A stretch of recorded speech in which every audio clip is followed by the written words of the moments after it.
สภาพในการเធ្វើกสิกรรมในขนมประเทศกัมพูชา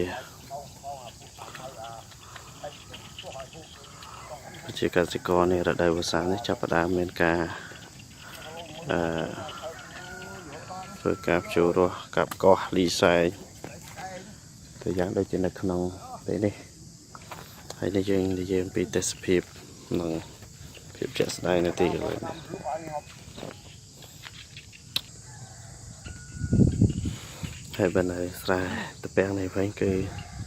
ដោយសារតែភ្លៀងម្សិលមិញមកមេធំធ្វើឲ្យទឹកចាប់ផ្ដើមកើនឡើង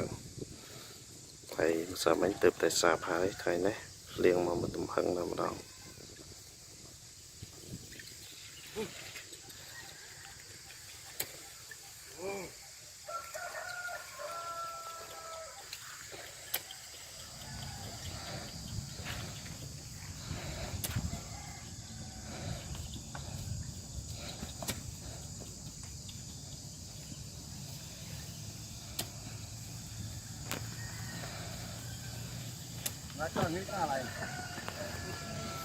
đâu ở đâu đạp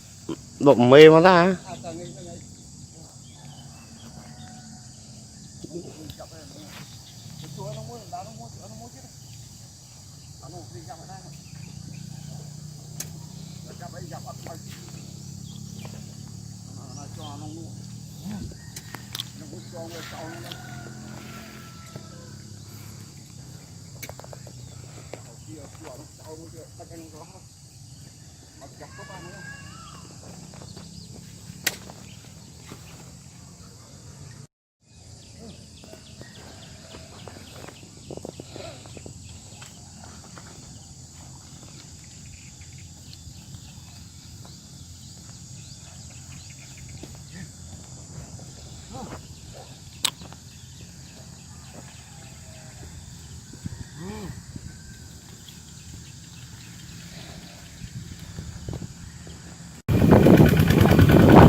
វាស្រែនៅស្រុកហ្នឹងណាម